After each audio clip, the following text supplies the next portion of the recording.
we're going to actually switch gears and really turn the focus today on technology. And we're actually going to focus on the technology that we all can't seem to stop talking about, which is generative AI, particularly just in the vein of artificial intelligence. Yes, and in addition to being a tap dancer, I write about AI and work for Charter. And this next speaker is someone I always look forward to hearing from on this topic. Anish Raman is the Chief Economic Opportunity Officer at LinkedIn, where he works with leaders across the economy to create a more equitable labor market in a world with AI. Before LinkedIn, Anish worked many interesting jobs, including as a CNN correspondent and as a speechwriter for President Barack Obama. I've left both conversations I've had with Anish full of ideas on AI and work, so I'm very excited to seeing what he has planned for us today. Please join us in welcoming to the stage Anish Raman. All right. I am old enough that as you were doing that, I was like, I don't want to pull anything. That was in that zone. Thank you all for being here, for your curiosity that brought you here. I have 10 minutes. I might go over because I'm jet lagged, so keep me honest. I know I've got the counter, but my goal is to get you all to think different about some part of your work, if not something foundational to your work. And we're going to do that by starting with this guy. This is Claude Shannon. He was an electrical engineer and mathematician at Bell Labs in the 1940s. He was a really, really smart guy. He also is a really, really playful guy. He liked to juggle while he was riding a unicycle, and he would do this at the office. And they were quite literal, evidently, at Bell Labs in the 1940s, because his nickname was Juggling Unicyclist. They didn't get creative about it. But the reason I'm starting with him is because Claude is the father of the information theory. And the information theory is the idea that in all the noise, there are signals that matter most. And he was literal about it. He has a mathematical equation of signal to noise, because as they were building communication networks, they had to get rid of the background noise to make sure the message that came through got through. Right now, as we talk about AI and work, there are so many data points out there, so many insights out there. And I want to ground us in what I think is the signal in the midst of it all that we're seeing at LinkedIn. And that's the number 70. Only one number I'm going to talk about, 70. And it represents the bigness of change that is hitting work right now. 70 is around the percent of skills for the average job that will have changed by 2030. Think about that. About 70% of the skills for the average job will have changed by 2030. 70 is also around the percent of jobs that this year, when we put out our jobs on the rise list at LinkedIn, which we do every year, the IT jobs, the most in-demand jobs, nearly 70% of them did not exist 20 years ago. So think about that number 70, because in about 5 years, definitely 10, all of us in this room will be in a new job. Either because the job we're in now is going to change at a fundamental level, or we are going to be surrounded by the emergence of all these new jobs as they start to come. Now, that can feel like a lot of change. And this is where, as someone who thinks about the future, I like to look first at history. And history does repeat, and it is repeating now. If you go back to not just the internet and electricity, the steam engine, across all moments where technology has advanced us into a new era for the economy, there have been these 4 phases. Disruption hits first, jobs change second, new categories of jobs emerge third, and then fourth, we end up in a new era for our economy. My favorite example of this that I think is most applicable to now is the printing press. It's going back to the mid-1600s. Fear and anxiety greet the printing press. The scribes guilds, which represent the people who do the writing, destroy the printing press out of fear of job loss. The church says the printing press is a work of witchcraft because only human hands should put words to paper. But we know now that the printing press did not just lead to new jobs and new businesses. It led to learning at scale. It led to an advancement in human thought. It led to the scientific revolution and the Enlightenment. That is what is possible when we think about tools like AI. Now, what's new about this moment, what's new history, is the way that all of us are able to see this disruption as it's playing out in real time. We are one of the ways that we can do that. Underneath the LinkedIn app is what we call the economic graph. It updates 5 million times per minute with signals across all these different parts of the economic graph. And this is what we're starting to see as we see AI play out. First of all, disruption's here. we put out data with Microsoft earlier this year. 75% of global knowledge workers are using AI at work. 75%. Only 39% have been trained at work, and we'll get to that in a bit in terms of a leadership need.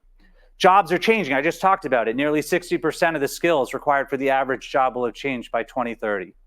New categories of jobs are just starting to emerge, largely around AI roles. But you can tell we're kind of in this messy middle. We're probably firmly in 2, and we're heading into 3.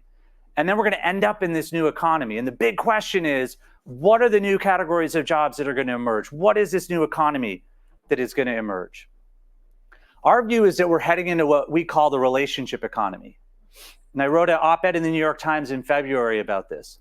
If you think about the history of work, for millennia, for thousands and thousands of years, humans have been in a goods economy, largely driven by agriculture and then manufacturing. Our physical ability for most humans was core to work. It's only fairly recently we've been in a knowledge economy, fueled by computer, big data. That's where intellectual abilities have come to the center of work. But if you think about what robots are getting better and better at in terms of physical ability, what generative AI tools are getting better and better at in terms of intellectual ability, what comes next for humans is an economy that's anchored for the first time ever on our social abilities, people skills, people-to-people collaboration, these things that sit at the intersection of our EQ and our IQ. I call them the 5 C's: curiosity, compassion, creativity, courage, and communication. Those are all pillars of human skill and capability that AI can help us get better at, and that AI can mimic, but it can't beat us at it. Because if anyone suggests to you it can, have them go talk to neuroscientists, and they'll say that's a cool trick, because we don't even know how we do those things. We don't even know how humans, we heard about the magic of humans before, do those things. Well, those are going to start to become core to work, and we are already starting to see that play out. The most in-demand skill on LinkedIn across all jobs is not coding, it's communication. The EQ part, the social ability part of leadership is starting to uptick. 31% uptick in US execs hired who are adding people skills today versus 2018. That's becoming more and more core to how people are getting promoted. This is going to extend eventually out to productivity itself. We're seeing a lot of skepticism right now about generative AI and the tools because is it worth the cost? Where's the productivity return? This was one of the more recent articles about that. What if the AI boosters are wrong? And what I loved about this is that the quote from a skeptical MIT economist is skeptical for all the right reasons. AI is a tool that can automate routine tasks. It could free workers to tackle more brainy challenges. But the question is whether people can get better at problem solving, can take on more complex tasks. That's the key. All of you in this room are the key, because all the capabilities we're talking about with technology matter little if we don't have people change management at play, and if we're not opening up a world of work that is pro-human and has an abundance mindset of human capability to help workforces do those more complex tasks. We are looking at an era of not just better work, but more human work than ever before if we are able to adapt as individuals and as organizations. We're starting to see how people are able to do that. And these are sort of the 3 pillars I'm seeing around the world as I travel, especially as I meet with CHROs and CPOs. The first one, stop saying AI and start using AI. I like to date myself a little on this, but in the 2000 presidential cycle, I was an intern at the Today Show, went out to LA for the convention, showed up at the Days Inn with some college friends, said, we have a room here. The manager said, well, we don't have you in the system. We said, we booked it. Who'd you book it with? We said, the internet. He said, who's the internet? He doesn't work here. We're like in that moment of AI. We're very close to not saying AI, because we're going to start talking about all the things that happen because of AI as a foundational way of work and life. As I mentioned, 75% of global knowledge workers are using AI at work. Only 39% have been trained at work. Leaders are lagging in this moment. And part of it is leaders aren't using AI. You've got to just start using these tools, familiarize yourself with these tools, start to think about how they can benefit your workforces. But we're lacking strategy and storytelling from the top right now. The second is start building human-centric playbooks. The radical concession you have to make is that the world of work is not built to be pro-human. It was never intended with a pro-human mindset. As I talked about, humans have changed only incrementally at work. The story of work is actually the story of technology at work, not the story of increased human capability at work. You've got to be human-centric. The best way to do that, skills first and learning led. Jobs are no longer titles. The least relevant part of a job is its title. Jobs are a set of tasks. Those tasks are going to evolve by the day as we go forward. Some tasks that AI is going to do, some tasks we're going to do with AI, tasks are going to be left to us to do as humans, uniquely for us to do as humans. That's going to be true all the way up and down organizations. The only way to map that is with a skills first mindset, and the only way to keep your workforce at pace with change is to be learning led. And the last bit is to start prepping for flat organizations. We're going to see a blurred line between functions. You're already hearing this term, the construction zone, where different parts of an organization are going to come together to solve a big problem. We heard about it all day. The most important change that's hitting in that third pillar is the job of manager. Managers have largely been groomed to manage the tasks of the people they manage, not to manage the people they manage. That's different, managing people. And that's going to matter because human ideas are the new code. Human energy is the new data center. Humans at work are going to be what managers have to think about. If you think about a sports coach, which is more akin to where managers are going, they don't teach you how to dribble the ball. They teach you how to bring your best energy. They teach you how to, as a team, come together and set a vision for yourselves. That's what managing is going to have to become. But this is going to change everything. And I want to close this out, and this is the part I get sometimes a little emotional as a pro-human human, with just how broken the history of work has been for humans. I want everyone, if you can, to just pick a face on this screen. It's just a representation of humans that have been at work over the past centuries. And each one of them represents tens of millions of people who had similar struggles, similar successes, but all of them, we know, are in jobs far smaller than the fullness of their capability. They never presumed work was going to be an arena where they could bring all of who they were, let alone be seen fully as human. That is the old story of work. This is the new one where we are about to open up more opportunity to more people than ever before, and to let them bring all of what they can do and all of who they are to work than ever before. What's powerful about this is pick a face.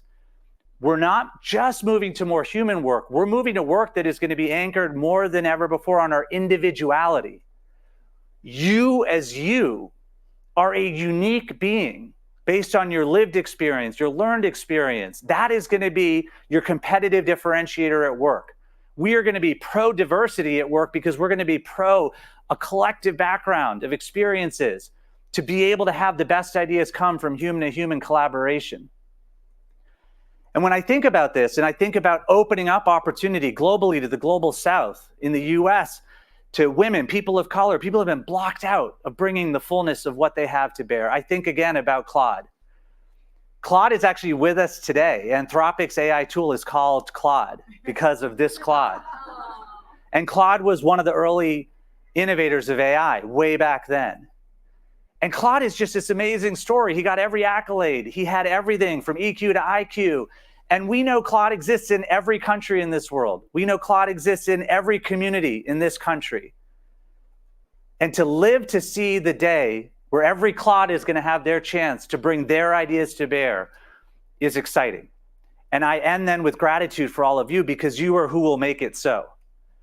This is radical new thinking to be pro-human at work. It's going to require entirely new systems around employment, education, entrepreneurship. It's going to require entirely new playbooks. And most of the world right now is quite defeatist about humans. A lot of the conversation has been what's left for humans because we have absorbed a diminished sense of self as humans over the centuries. We have to be the people that push forward and push against that because I really believe it's not the robots that are coming. It's the humans that are coming. So thank you for everything you're doing, and just know that we at LinkedIn are here to partner every step of the way.